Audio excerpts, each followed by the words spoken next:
Vamos aguardar. Temos aí um tempinho, Liliana entrando. Beijão, Lili. Vamos aguardar a doutora Jaceguara. Tem ainda uns minutos. Mais uns minutinhos e a gente espera o pessoal entrar e começa a tratar de um tema tão importante como é esse do racismo, né? Racismo em pauta.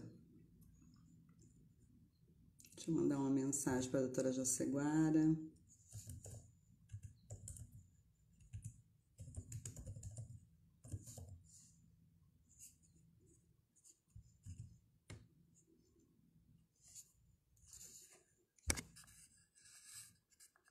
Vamos ver se ela está aqui.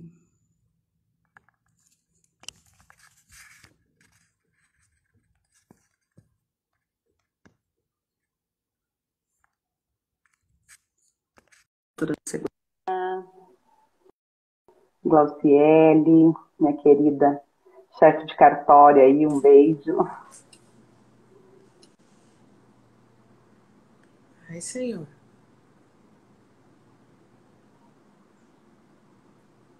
Tá entrando a doutora Jaceguara. Doutora Helena, tudo bem, Helena? Um beijão. Oi, Isabeli, não tá dando linha aqui.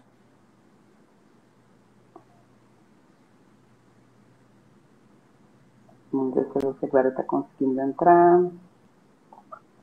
Isabeli, me ajuda aqui.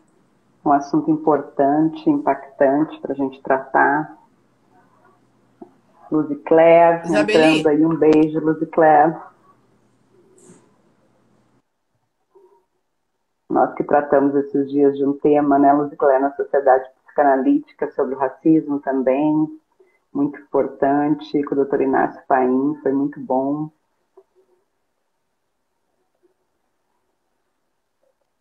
A doutora Jaceguara está conseguindo, está tentando entrar. Vamos ver.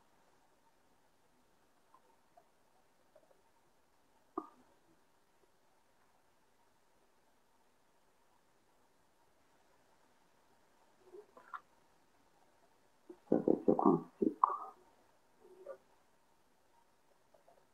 Enviei solicitação para a doutora Jaceguara. Vamos ver.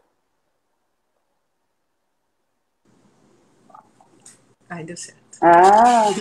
Olá, tudo bem? Boa tarde, ó, Silmara aí entrando também. Boa tarde, Jaqueline, boa tarde a todas as amigas que estão participando, a Silmara, que acabei de ver. Nós vamos esperar um pouquinho o pessoal entrar, eles estão começando a entrar, acho que vai ser muito boa essa nossa conversa, né, Jaceguara? Eu tenho certeza que sim, Jaqueline. Com certeza. Você está me ouvindo bem? Eu tô te ouvindo bem, vendo bem. E você, tá me ouvindo bem?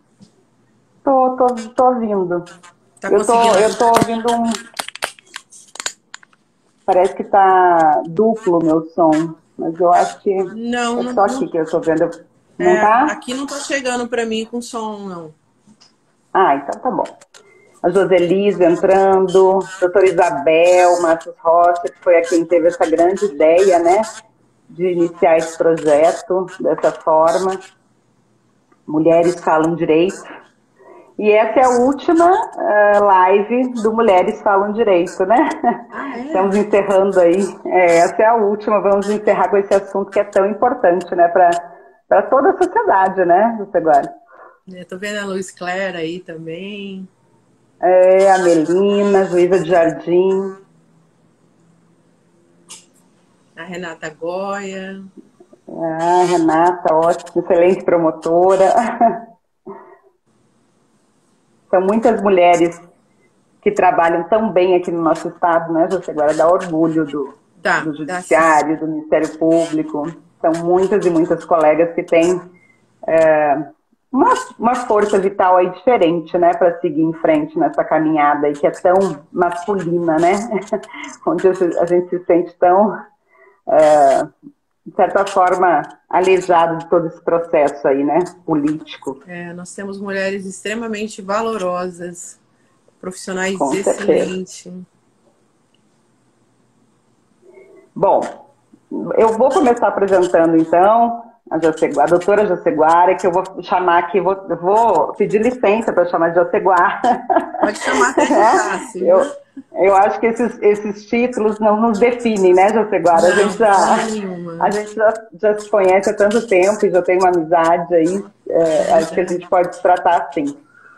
Até para ficar mais gostosa essa conversa nossa, né? Uhum. Então, a Jaceguara Dantas da Silva é doutora em Direito Constitucional pela PUC São Paulo, mestre em Direito de Estado, também pela PUC São Paulo, especialista em Direito Civil com a concentração em Direitos Difusos e Coletivos pela Universidade Federal de Mato Grosso do Sul, Procuradora de Justiça do Ministério Público de Mato Grosso do Sul, atualmente como titular da primeira Procuradoria Criminal e diretora na Escola Superior do Ministério Público, membro do Conselho Superior do Ministério Público de 2017 a 2018 e 2019 a 2020, e é autora de uma obra excelente, já indico, Obrigada.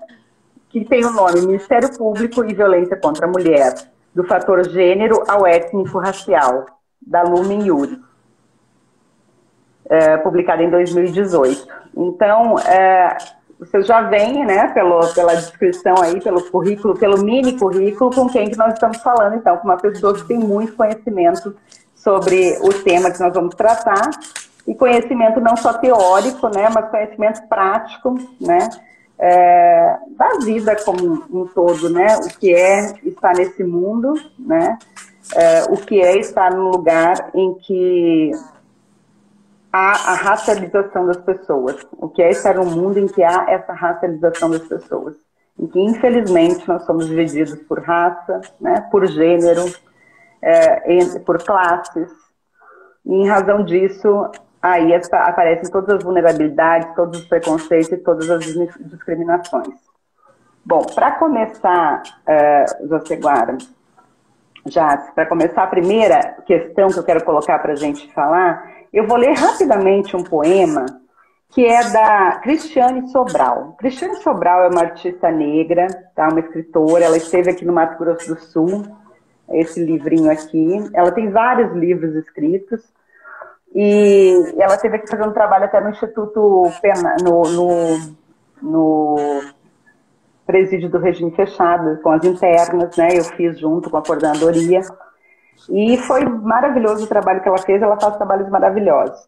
E o título do poema é assim: Só por hoje vou deixar meu cabelo em paz. Só por hoje vou deixar o meu cabelo em paz. Durante 24 horas serei capaz de tirar os óculos escuros modelo europeu que eu uso. Enfrentar a claridade. Só por hoje. Só por hoje, durante 24 horas, serei capaz de contemplar o que sou. Só por hoje, encarar a claridade sem as sedutoras lentes que nos ensinam a desejar ser quem não somos. Só por hoje, desafiar a claridade com os escurecimentos necessários de um olhar 3D. Só por hoje, vou deixar meu cabelo em paz. Eu acho esse poema muito impactante, Jace, no sentido de que essa questão da cor, do cabelo, né, e principalmente dessa educação eurocêntrica, né, que nos faz pensar no modelo europeu de pessoa como ser superior, e nos coloca os negros em um lugar, uma situação de inferioridade que não existe, na verdade, mas que foi criada, né, pelo social. Então, eu preciso te passar assim, uma questão. O que você acha que é ser negro, ser negra, ser uma mulher negra no Brasil? Porque é uma coisa que você pode responder que eu, apesar de ter algumas questões que me levam a enxergar algumas coisas, como ter uma filha negra, não consigo, talvez, ver da mesma forma como você vê que vive isso, né? Bom, Jaqueline, inicialmente, boa tarde a todas e a todos. É um prazer muito grande estar com vocês aqui da Mansur, neste fim desse ciclo, dessa proposta muito interessante, né? Mulheres falam direito. Quero agradecer o seu convite, o convite da também amiga desembargadora Maria Isabel, que é uma pessoa que eu gosto muito, que tenho muito apreço. Quero cumprimentar na sua pessoa todas as juízas e juízes que integram a magistratura sul-mato-grossense. Quero cumprimentar as minhas colegas, que eu vi aqui rapidamente, a Aline, a Paula e a Renata, e todas as pessoas queridas que estão participando, a Camila, e participando dessa live conosco. A magistratura é composta, sul-mato-grossense, é composta de mulheres extremamente valorosas, as quais eu conheço o trabalho, que é um trabalho de referência, que são muito competentes, dedicadas e, sobretudo, empoderadas. Esse tema é um tema que me diz respeito muito de perto, não só porque eu sempre o estudei, mas porque ele acompanhou a minha vida desde que eu me entendo por gente nessa existência. E falar de racismo é algo que me toca profundamente, e o combate ao racismo é uma questão que permeia toda a minha vida. O racismo, sob uma perspectiva histórica, ele tem sido um grande obstáculo à consagração do princípio fundamental da igualdade. E também tem se constituído aí uma grande violação do princípio da dignidade humana, que é um princípio extremamente caro, um valor absoluto para a dignidade, para os direitos humanos como um todo. Se nós pensarmos, fizermos uma pequena digressão histórica, nós vamos ver aí que nós tivemos aproximadamente 12,5 milhões de negros que foram trazidos da África para as Américas, e deste total, aproximadamente 5 milhões vieram para o Brasil. E para justificar o racismo, a escravidão e o tratamento desumano e cruel que era dispensado aos negros, foram elaboradas aí diversas teorias objetivando colocar o negro como uma pessoa inferior, incapaz de uma vida civilizada, sujo, violento. E esses estigmas permanecem até os tempos atuais. Falando nisso, nós poderíamos perguntar o que vem a ser o racismo. O racismo é uma prática histórico-político-social que visa justificar, e mais do que justificar, visa sustentar a desigualdade entre seres humanos, em que grupos ou pessoas são sistematicamente discriminados a partir da sua aparência ou da sua origem. Eu gosto muito da definição do professor Silvio Almeida, que ele diz que o racismo define o racismo como uma forma sistemática de discriminação que tem a raça como fundamento e que se manifesta através de posturas, práticas conscientes ou inconscientes, estabelecendo aí para os indivíduos uma desvantagem ou um privilégio a depender do grupo racial ao qual pertençam. Essas teorias racistas partem do pressuposto da hierarquização entre as pessoas humanas, que as raças se definem entre superiores e inferiores, cabendo às raças superiores o poder, o direito de subjugar as ditas raças inferiores. Uma visão racista do mundo leva a distintas formas de discriminação.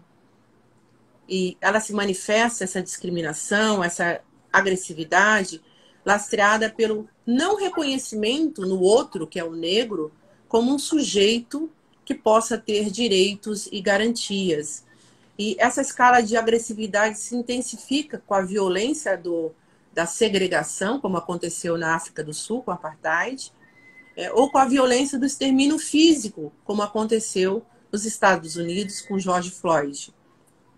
Em relação ao Brasil, em uma rápida análise histórica, nós vemos que o Brasil não é pródigo numa cultura democrática, tendo postergado quanto pôde para pôr fim à escravidão, sendo o último país a pôr fim à escravidão. E ele aboliu os escravos no dia 13 de maio de 1888 e o fez, é importante dizer, Jaqueline, sem adotar qualquer medida de integração dessa mão de obra livre. Dessa forma, não houve a incorporação dos negros, a mão de obra dos negros, à produção agrícola, e que foi jogada à população negra à própria sorte, à marginalidade, por uma ação direta do poder público. E não obstante, o poder público, o Estado, ele tenha propiciado políticas de incentivo à imigração da mão de obra dos europeus. Então, essa situação criou um estado propício de subalternização das mulheres e homens negros. E quando nós falamos em desigualdade, racismo, é muito interessante, eu trago aqui umas taxas, uns índices que evidenciam de uma forma muito, muito clara como essa desigualdade racial está refletida no nosso país, em todos os cenários do nosso país. O Fórum de Segurança Pública Brasileiro de 2020 nos trouxe os seguintes dados, e dados assustadores, extremamente impactantes, que 66,7% dos presos são negros. 75% das vítimas de violência entre crianças e adolescentes são negras. Feminicídio, 66,6% das vítimas eram mulheres negras. Os negros também são maioria entre o número de policiais assassinados, 65,1%. E entre as vítimas de intervenções policiais, os negros são 79,1%. Então, essas perversas estatísticas evidenciam que se eu sou negra no Brasil, eu tenho uma probabilidade muito, mas muito maior de que os meus direitos sejam violados, de que eu, enquanto mulher, seja vítima de feminicídio, de que meus filhos sejam vítimas de violência, e que o universo da população negra no nosso país é permeado pelo medo, pela busca de assegurar o direito à vida e mais, de lutar constantemente contra a discriminação. Muito importante isso, Jociguara, você falar sobre essa questão, né, da desigualdade, de onde ela vem, né? Então ela surge desde a abolição incompleta da escravidão, na verdade, né, que jogou os negros para a miséria, né, porque eles saíram desse trabalho escravo sem nada, sem nenhum direito, né, ao contrário dos imigrantes, né, europeus que recebiam terras ou trabalhavam recebendo uma quantia. Então eles não foram indenizados por isso, né? Eles foram jogados à marginalidade e em seguida o Estado também propiciou uma lei que era a lei da vadiagem, ou seja, dançar capoeira, ficar na rua sem ter emprego era vadiagem. Então os negros, o encarceramento negro começou daí também, né? Essa exacerbação do encarceramento. Agora é muito importante a gente pensar na questão do direito da igualdade e da não discriminação. Porque vai muito mais longe do que a gente respeitar, né? As pessoas pensam assim, não, mas eu respeito. Não, mas não é uma questão de respeitar, nem tampouco de ter alteridade ou empatia. É questão de não ver o outro como outro. Essa questão, é a necessidade que a gente tem, né? De enxergar essa pessoa, independente da sua cor de pele ou do seu gênero, como nós, como um ser humano, como uma pessoa sem diferenças, né? E não na visão, sempre a visão etnocêntrica do homem branco, hétero, cristão. Porque é assim que as instituições, que as pessoas enxergam as outras, dentro dessa naturalidade, né, dessa naturalização de homens brancos, héteros, cristãos. Por quê? Porque nós racializamos os negros, nós coisificamos as mulheres, nós invisibilizamos as pessoas trans, os indígenas. Então, a gente tem que refletir sobre essa diversidade, né? Refletir sobre a diversidade humana. Nós todos nascemos etnocêntricos, estamos numa sociedade etnocêntrica, mas nós precisamos nos livrarmos, né, dessas cascas do etnocentrismo, né, numa sociedade conservadora, patriarcal, machista, racista, sexista, homofóbica, e que tem essa aversão à diferença, né? As pessoas têm. Então, quando eu vejo as pessoas dizendo assim, não, mas eu não sou racista, aí já começa a grande dificuldade de você enxergar que que todos nós somos racistas. Todos nós somos machistas, porque não tem como nós sermos criados e viver numa sociedade assim sem sermos assim. O que precisa, e o que uns conseguem e outros não, é fazer a desconstrução que é tão importante, né? Essa desconstrução desse racismo.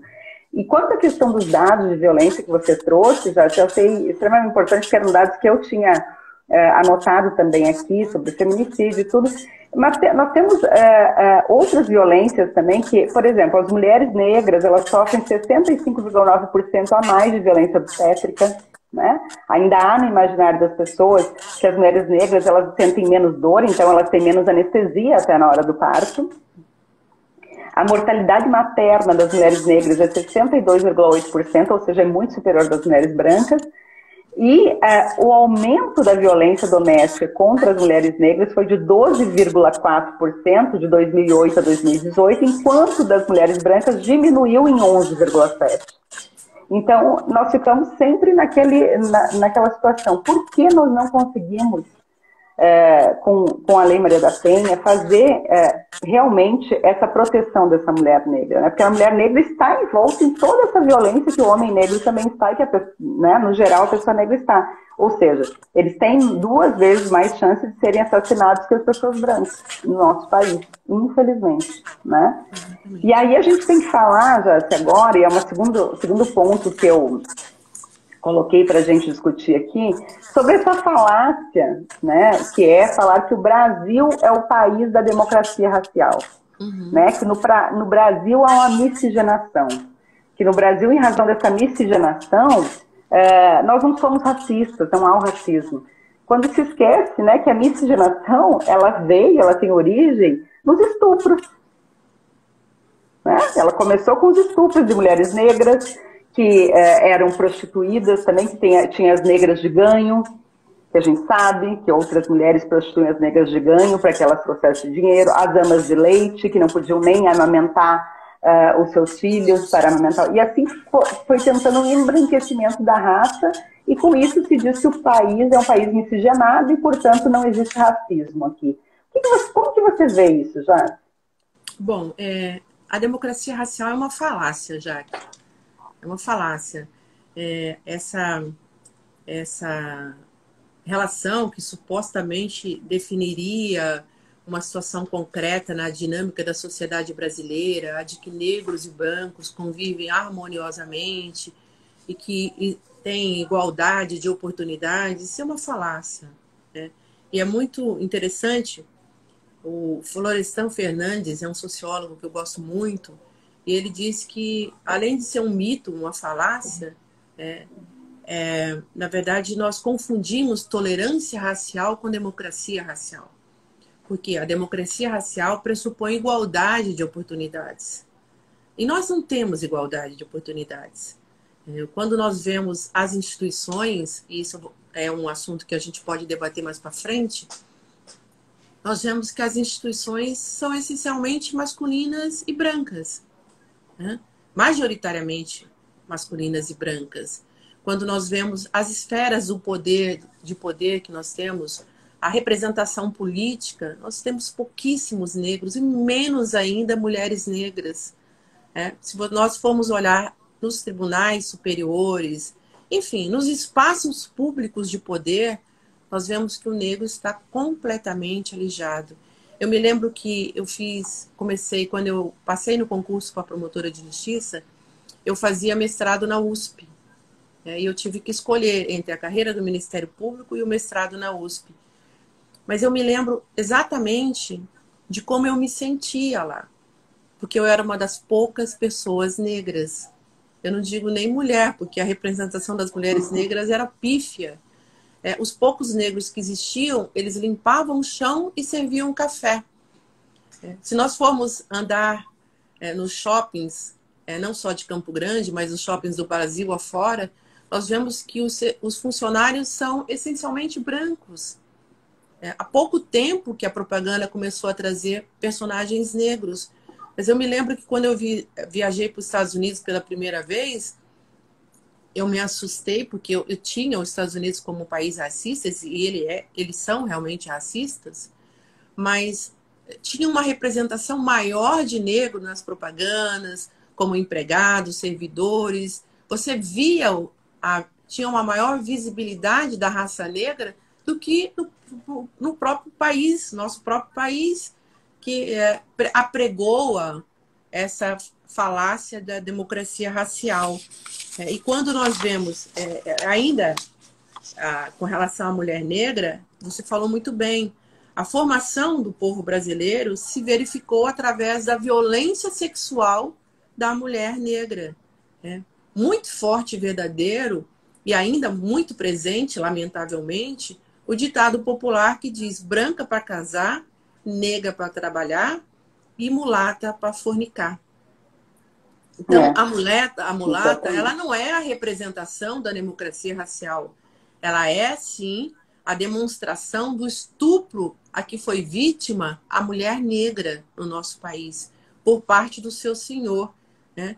E que passou a ser objeto de desejo e objeto de realização sexual, né? Enquanto mulher negra.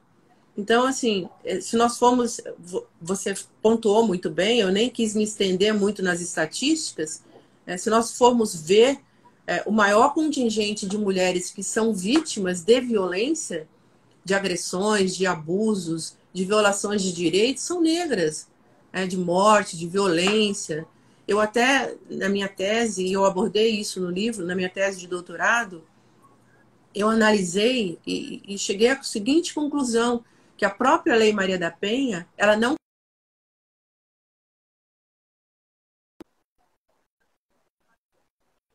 que um olhar diferenciado para a mulher negra. Então, assim, não respeita as especificidades e trata a mulher de uma forma universal, como se a realidade de todas nós fosse única. E não é única. A mulher negra, ela tem especificidades, ela está na base da pirâmide social, e ela é uma vítima em potencial por seu grau de vulnerabilidade muito maior que a mulher não negra. Então, eu vejo que essa falácia, a propalada democracia racial, ela é uma falácia, e, lamentavelmente, os nossos livros, adotados pelas escolas, muitos deles, propagam e reforçam esse mito, como Casagrande Senzala e por aí vai, de que até estou vendo aqui o Gilberto Freire, o livro aqui na minha frente, e são livros, autores consagrados, e que vendem uma imagem que se consolida de que nosso país, é um país permeado pela democracia racial, que é uma grande mentira. Sim. Uma grande mentira. Casagrande Senzala é um bom livro para a gente perceber isso, inclusive com as mulheres indígenas, né? Parece que os portugueses chegaram aqui e as mulheres indígenas se apaixonaram por eles. Quando a gente sabe que não foi assim, né? E que houve muita violência. E com relação a que você estava falando que a mulher negra está na base da pirâmide, é importante a gente trazer aqui uns dados com relação ao rendimento, né? A pirâmide socio-racial no Brasil. Então, enquanto o salário de um homem branco é de 2.721, em média, mensal, da mulher branca é de 1.826, do homem negro é de R$ 1.512 e da mulher negra de R$ 1.054. Então, a mulher negra, ela ganha metade, a média é ganhar metade do que um homem branco ganha. Menos que metade, muito menos que metade, né? Então, por isso que a gente fala que quando a mulher negra se movimenta, né, toda a estrutura da sociedade se movimenta, porque, na verdade, nós precisamos entender que a diversidade, essa ausência mesmo de racialização, você entender todos como o eu, não o eu e o outro, mas todos como eu, faz com que a gente tenha ganhos sociais, e muitos ganhos sociais, né? Grandes corporações já entenderam isso, né? É impressionante como no serviço público, em outros locais, não se consegue entender isso. A necessidade de nós termos pessoas diferentes pensando junto, com visões de mundo diferentes, né? Então, como que você vai ter um poder dirigido essencialmente por homens brancos, héteros, cristãos? Você só tem uma via de pensamento, Não há possibilidade de você ter outras saídas para os problemas, né? Você só tem aquela via de pensamento. A partir do momento que você tem mulheres, que você tem pessoas negras, que você tem pessoas trans, que você tem de outras pessoas componentes da nossa sociedade, você melhora, né, o caminho para a tomada de decisões. Eu acho que as decisões são bem melhores nesse sentido. Ô, Jaqueline, Bom, você me permite um parênteses? Pode, claro, mas claro. Quando eu parei sobre essa questão da própria pandemia, o momento atual que nós estamos vivendo, né? Quando a gente avalia quem foram os mais impactados, né, por essa pandemia, obviamente que é a população negra, né? E eu acho muito engraçado, porque eu até mencionei isso numa outra fala outro dia, na terça-feira, para a editora Caras, que as frases que eu mais ouvi nesse período de pandemia falam: fica em casa, vai ficar tudo bem, estamos todos no mesmo barco, sairemos pessoas melhores dessa pandemia. Mas aí eu pergunto, quando você olha para a população negra, a comunidade, essas mulheres negras que estão na base da pirâmide social, como nós mencionamos, que se constituem as grandes prestadoras de serviço, as empregadas domésticas, né? As passadoras, as babás, os lixeiros. Essas pessoas puderam ficar em casa, né? Quando nós mencionamos vai ficar tudo bem, é possível dizer para a população negra que vai ficar tudo bem mesmo, já que eles serão, enquanto segmento negro, os mais impactados por essa situação de pandemia. Falar que nós estamos no mesmo barco é uma falácia também, porque nós não estamos no mesmo barco. Nós estamos no mesmo mar, enfrentando a mesma tempestade. Alguns estão de transatlântico e outros numa jangadinha, num barquinho, outros a nado mesmo, nadando. E sairemos pessoas melhores de tudo isso. Eu tenho dúvida se nós podemos dizer isso para a mãe do Miguel, aquela empregada doméstica, que não tinha com quem deixar seu filho, e que levou seu filho para o trabalho, que foi dar atenção, foi dispensar sua atenção, os cuidados para o cachorro da patroa branca, e que a patroa não se deu ao trabalho de olhar para essa criança, cuidar um pouquinho dela, e que ela foi morta pela indiferença, pelo descaso da patroa. Nós podemos dizer para essa mãe que vai ficar tudo bem. Nós podemos dizer para imenso contingente, grande percentual das vítimas dessa pandemia, que são os negros, para as mães que perderam seus filhos, para os pais que faleceram, para os filhos, nós podemos dizer para os filhos que tiveram seus entes queridos como os pais, que nós vamos sair melhores. Então, assim, há um discurso muito hipócrita, sabe? Nós não olhamos muito para o lado, nem para observar que o grande contingente da população negra é o mais sujeito à vulnerabilidade, é o mais exposto, é o mais impactado em todos os setores, inclusive no momento atual que nós estamos atravessando, que é dessa grande pandemia. Então, eu só queria pontuar isso. E as mulheres vítimas, as mulheres negras, são as que estão sofrendo ainda mais, porque elas que estão nos empregos informais, e perderam seus empregos ou continuaram trabalhando durante a pandemia. E uma coisa que eu acho também muito importante, eu desde o início da pandemia, esse discurso de falar que sairemos melhor, eu acho muito utopia, sabe? Nós deveríamos sair melhor, mas eu acho que as pessoas não vão sair melhor, porque o individualismo está cada vez maior, né? Para você ter noção, essa questão do individualismo, a questão do uso da máscara. Tem gente que não usa máscara porque eu não quero usar, porque eu não gosto, ou porque eu não tenho medo de pegar. Mas você não usa por você usa pelo outro. Você precisa usar para que o outro não esteja também, não esteja em vulnerabilidade ali e acabe pegando uma doença que às vezes você tem e nem sabe, né, esse vírus. E é engraçado como as pessoas cada vez se preocupam menos com a outra, né? E com o que a outra pensa e com os sentimentos da outra pessoa. É isso que eu vejo atualmente, assim, bastante, assim, presente, né? E falando nisso, assim, tem duas coisas que dá para a gente falar, mas eu acho que eu vou inverter aqui um dos pontos que eu tinha falado. Falar na questão do racismo estrutural, porque a gente já está falando mais ou menos nisso, né? Por que o racismo estrutural? O que é o racismo estrutural? Porque o que a gente diz no país, quando acontece um caso de racismo, ou seja no judiciário, ou machismo, ou em qualquer outra instituição, é que ou aquele ato é um ato individual, é de uma pessoa, é aquela pessoa que é racista, é aquela pessoa que é machista, ou ele é um ato de uma instituição, então quer dizer, aquela marca é racista, aquela empresa é racista, mas ele nunca é visto como esse é um problema. O Brasil tem, nós brasileiros temos um grande problema de sermos realmente tocarmos no ponto que a gente precisa tocar. Quer dizer, nós costumamos ser hipócritas mesmo, nesse sentido de não querermos enxergar o problema como ele realmente é. Quer dizer, por que nós não discutimos racismo abertamente? Por que nós não discutimos o machismo abertamente? Por que muitas mulheres, muitas pessoas não falam em racismo, mas muitas mulheres também não falam no patriarcado, não têm dificuldade de falar que são feministas, às vezes até servem o patriarcado, porque é muito mais cômodo para nós não enxergarmos a realidade. Né? Muitas pessoas negras com quem eu converso, elas falam assim que num primeiro momento não se enxergavam negras, dependendo do local onde elas estavam inseridas. Porque há essa necessidade também de branquear a pessoa negra, né?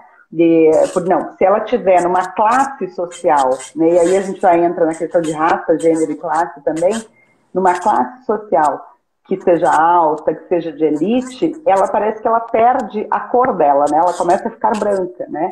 E a pessoa não se percebe, às vezes, negra, porque há uma dificuldade em tratar essa questão. Parece que nós queremos colocar tudo, varrer tudo para baixo do tapete, né? Nós não vamos falar sobre a escravidão, nós não vamos falar sobre a questão da tortura no Brasil, sobre a ditadura, nada. Nós não vamos falar mais nada, nós vamos esquecer que isso aconteceu.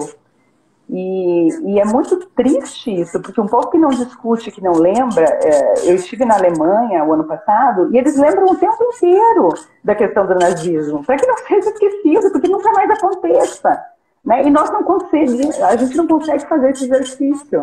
Né? Eu tenho uma situação aqui, minha filha tem 9 anos, quando ela tinha acho que uns 6 ou 7 anos, ela disse assim para mim, que tinha uma amiguinha dela que não gostava que ela falasse que era negra, que ela se identificasse como negra.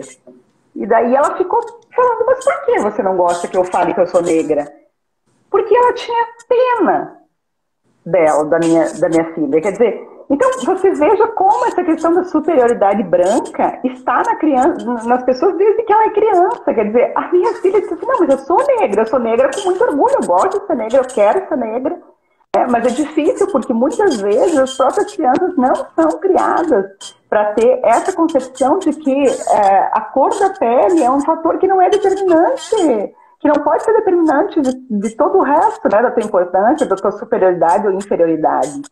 E é muito triste ver isso. Então essa questão do racismo estrutural, essa falta de coragem do povo brasileiro de discutir isso, de falar isso, de se desconstruir, de mudar, é um grande empecilho, né, para a gente avançar. O que você acha, Zá? Eu acho que sim. Eu costumo... tem muitas pessoas que, na mesma linha do que você está falando, eu concordo plenamente, que falam, para que discutir temas tão difíceis, tão densos, né? Nós precisamos, sim, discutir os temas difíceis e densos, porque eles negam direito, eles impedem que as pessoas sejam consideradas cidadãs, eles impingem as pessoas, empurram as pessoas para determinados guetos, né? E, na verdade, aquilo que você está falando é perfeitamente correto. O grande desafio para o negro que ultrapassa a barreira é realmente manter a sua identidade.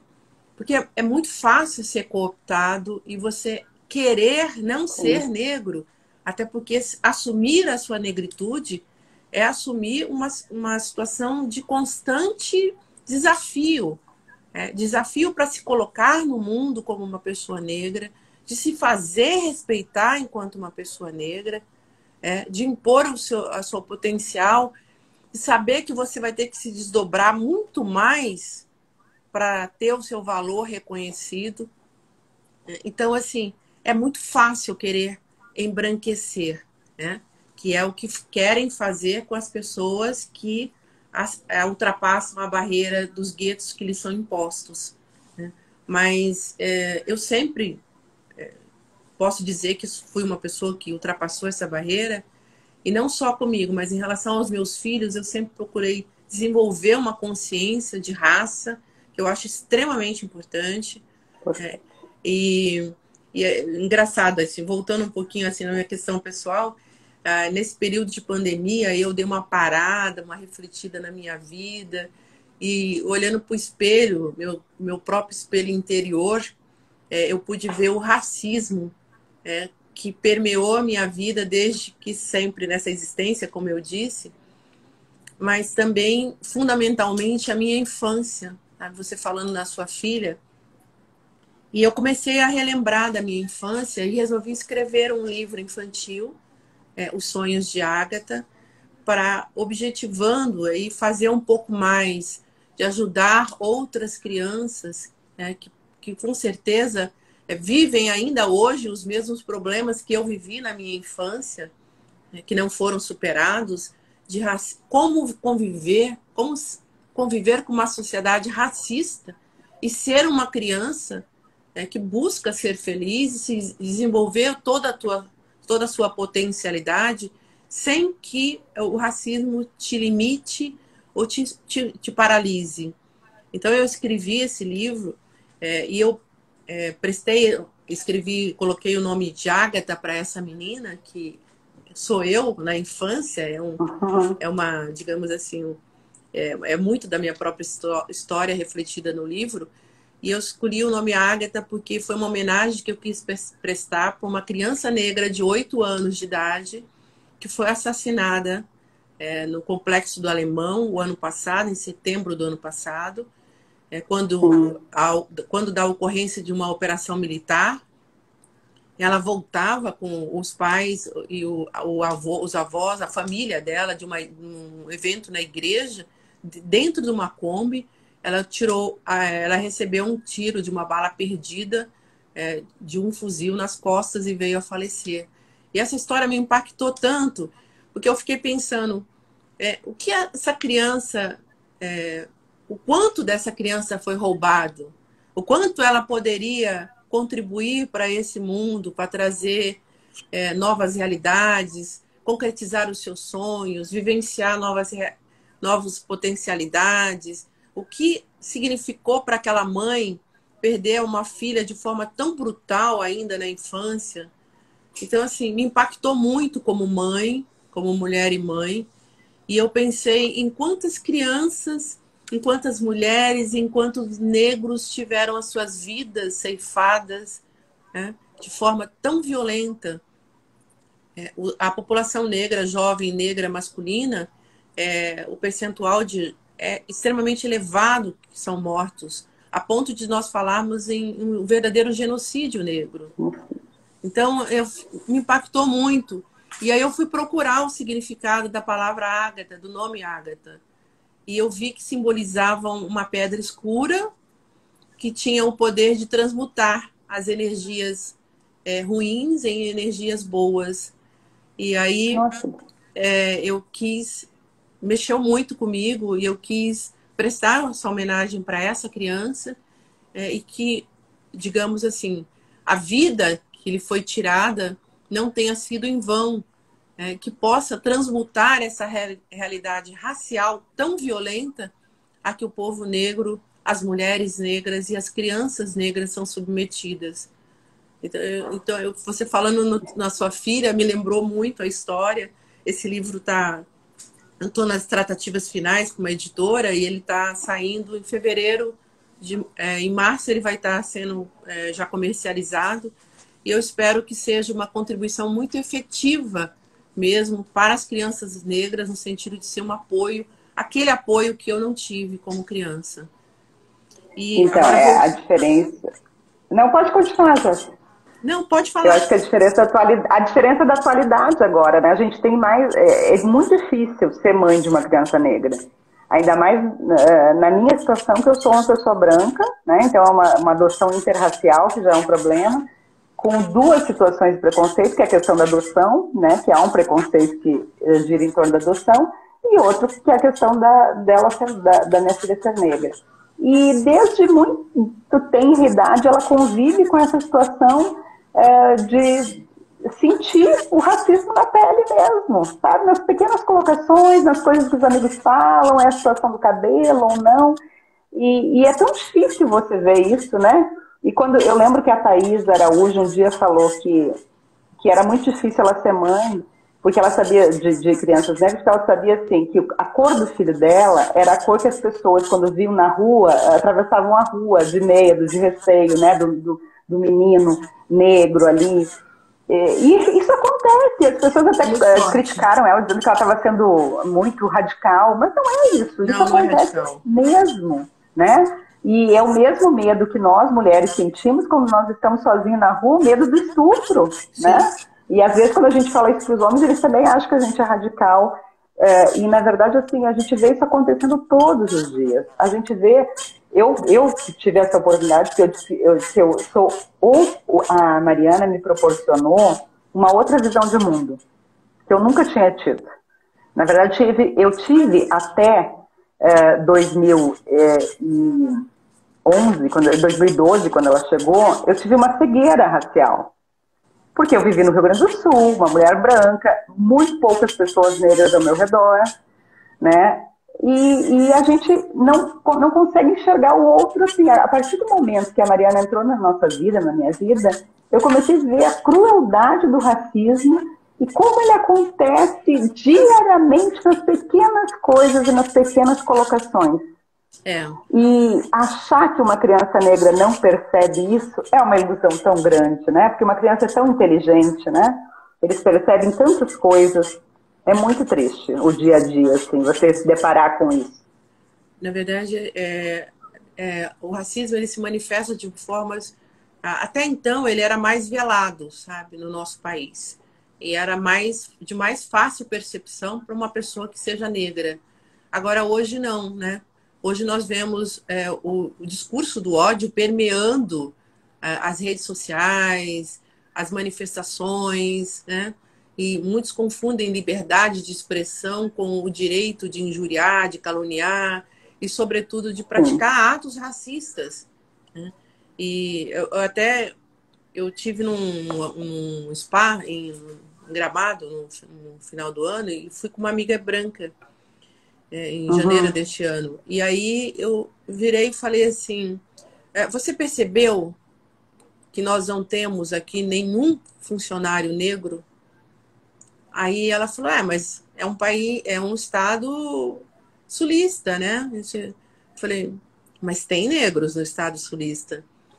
E, entretanto, num spa mais luxuoso, assim, você não vê pessoas negras. Né? Não só ali, nesse espaço, tem espaços que nem como limpando o chão o negro se faz presente. Né? E aí eu volto na questão do racismo estrutural, e eu gosto muito da definição, novamente, do professor Silvio Almeida, que ele fala que o racismo estrutural na verdade, é uma decorrência do modo normal com que se constituem as relações jurídicas, políticas, econômicas, sociais e até mesmo as relações familiares. Né? Que ele fala que o racismo estrutural não é uma patologia social e nem um desarranjo institucional. É um modo normal com que as relações se estabelecem de uma sociedade que o racismo é a regra e não a exceção. Então, assim, nós precisamos dizer o quanto o racismo é a regra na nossa sociedade. Né? E eu também acho que, além de pontuar sobre o racismo estrutural, é necessário nós falarmos também do racismo institucional, que é uma decorrência do racismo estrutural. As próprias instituições, na verdade, elas têm um olhar muito, muito forte, muito fundamental para a supremacia de um determinado grupo racial, por exemplo, que é o negro, o branco, perdão. Então, assim, são atribuídos privilégios a um determinado grupo racial, que são os brancos, e uma desvantagem enorme em relação aos negros. E aí você já mencionou, né, o próprio Estado brasileiro, ele criminalizou a própria existência do negro. Quando ele criminalizou Sim. a vadiagem, após a libertação dos escravos, ou em que o negro foi jogado a marginalidade, que não foi feito nenhuma incentivo a essa mão de obra, e sim a mão de obra dos europeus, e houve a criminalização da vadiagem por parte do Estado. O que isso significou? Que o negro ele tinha que aceitar o que fosse imposto para ele trabalhar, como regra para ele trabalhar, ou como pagamento para ele trabalhar, sob pena dele ser classificado de vadio e essa conduta de vadio ser criminalizada, né? A própria religião, as religiões de matriz afro-indígenas, elas são todas, foram criminalizadas por muito tempo. As manifestações culturais, como a capoeira, e esse preconceito, essa discriminação em relação às religiões de matriz africana se faz presente até os tempos atuais, que existe muita dificuldade das pessoas entenderem que aquelas pessoas têm o direito de praticar os seus cultos, as suas crenças. E quando nós olhamos para as instituições de uma maneira geral, nós verificamos que existe muita dificuldade nas instituições. O próprio o censo que foi feito pelo CNJ evidenciou que apenas aproximadamente 18% dos juízes brasileiros são negros. Salvo engano, aqui no Mato Grosso do Sul, não teve nenhuma, apenas uma que se declarou parda entre as juízas. O próprio CNMP nem censo elaborou ainda. Não existe um censo pontuado para nós identificarmos quantos negros nós temos no Ministério Público do Estado do Brasil, acostumada a falar Mato Grosso do Sul, do Brasil. E o próprio Poder Judiciário ainda tem, as instituições como um todo, mas o Poder Judiciário ele tem um papel extremamente importante, né, na responsabilização das pessoas que praticam o racismo. E outro dia, como procuradora de justiça, trabalhando em segunda instância, eu lidei com um caso em que o juiz considerou improcedente a denúncia de injúria racial formulada pelo promotor de justiça, porque ele entendeu que não existia comprovação por parte do Ministério Público de que a vítima era negra. Ou seja, ele elegeu a comprovação de que a vítima era negra como condição de procedibilidade de prosseguimento da ação. Procedibilidade da ação. E aí ele julgou improcedente, né? Ele rejeitou a denúncia. Rejeitou a denúncia. Agora você imagina, quem é que vai numa delegacia se submeter à situação de revitimização, ter que relembrar, conviver, tentar provar que você foi vítima de um crime de racismo, se a pessoa efetivamente não for negra? E mais, digo mais, essa comprovação não poderia vir na própria audiência ao visualizar a pessoa da vítima? E como é que um cidadão comum vai entender, né, que uma reclamação que ele fez, uma representação criminal que ele fez, não foi sequer recebida, e que vai tramitar durante não sei quanto tempo até o julgamento, que felizmente foi revertida pelo Tribunal de Justiça, mas o trâmite é muito mais demorado. Como é que um cidadão vai entender? É um desestímulo para a pessoa que procura fazer essa denúncia e buscar a responsabilização dos racistas, das pessoas que praticam atos de injúria racial ou racismo. E nós vemos aqui na própria manifestação daquela juíza lá, no caso que ela falou que a vítima, o réu, tinha um potencial periculosidade, uma demonstração de que ele era voltado, integrava uma organização criminosa em virtude da sua raça. A juíza disse que foi mal compreendida, mas a forma com que ela se expressou é um exemplo clássico de racismo institucional. Sim. E é um racismo que pode estar até no inconsciente, né? Na verdade, assim, É o que o Silvio aquilo que está Almeida dentro diz, dela. né? Essas práticas se manifestam É, de forma conscientes ou inconscientes. Mas o fato é, de ser inconsciente não descaracteriza o ato como um ato racista. claro, com certeza.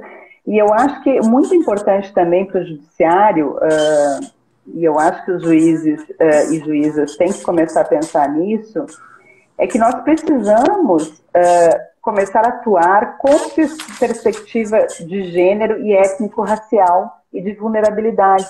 Nós precisamos pensar que uma sentença judicial, uma decisão judicial, ela não pode ser uma decisão por si só, ela precisa ter uma perspectiva de vulnerabilidade, uma perspectiva de gênero, uma perspectiva étnico-racial. Quem é aquela pessoa que eu estou julgando, né? Quem é aquela pessoa que é a vítima? De onde, qual o contexto, o que caracteriza ela. Quer dizer, se você não tiver essa visualização, essa perspectiva, você tende a simplesmente aplicar a lei a um caso como se todos os casos fossem iguais, como se todas as pessoas fossem iguais, né? Sem conseguir aí afastar, então, pelo mínimo que seja, essas vulnerabilidades, vulnerabilidades de gênero, étnico-raciais e de deficiência, entre outras, né? É muito importante isso. Nós estamos quase acabando o nosso tempo, gente, como passou rápido. Eu nem. Olha, já vai acabar mesmo. Então, na verdade, Jaci, eu vou deixar aí uns minutinhos para as suas considerações finais. Foi muito, muito bom falar com você mesmo. Eu fico Obrigada. muito feliz de ter feito essa live. Meu muito obrigada, desembargadora Maria Isabel, e a todas as colegas que nos assistiram. Eu só vou falar uma frase aqui, que é do Toni Morrison, Prêmio Nobel de Literatura de 1993. Ele fala assim: raça é a última informação confiável que se pode obter sobre alguma pessoa. É informação real, mas fala algo próximo do nada. E agora eu deixo para você as últimas colocações suas.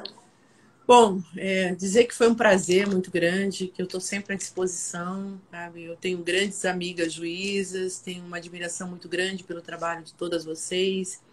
Eu acho que não só na magistratura, mas também no Ministério Público, enfim, em todos os lugares que nós estivermos trabalhando, nós precisamos ter esse olhar da interseccionalidade, que é essa junção, essa interação de dois ou mais fatores, né, como ser negra, ser mulher e o problema de classe. É preciso estar atenta a isso, porque essas situações, essa somatória de vulnerabilidades, elas comprometem sobremaneira a concretização de direitos e ainda o desenvolvimento das pessoas.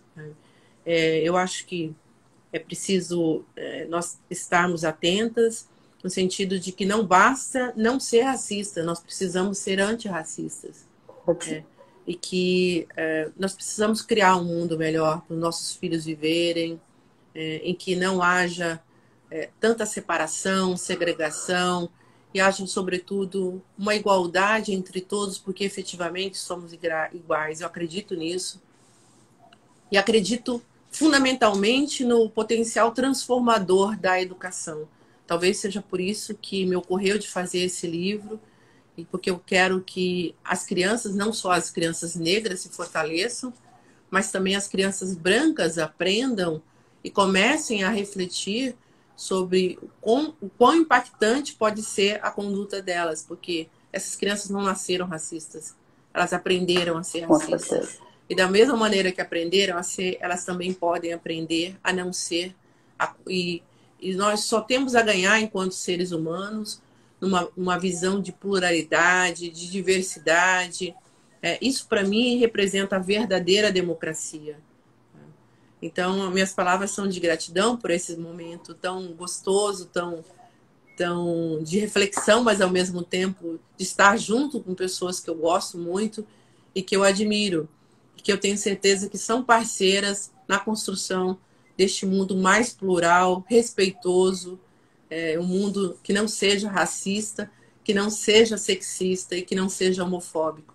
porque nós precisamos Com certeza. de mais igualdade, sobretudo, entre todos nós. Muito obrigada por tudo.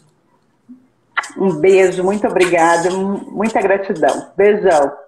Beijo, Tchau a obrigada, todos. gente. Vamos encerrar então essa live Obrigada aos maravilhosa. amigos também do Ministério Público que estiveram prestigiando aqui. Que estiveram presentes. Um abraço. Tchau, tchau.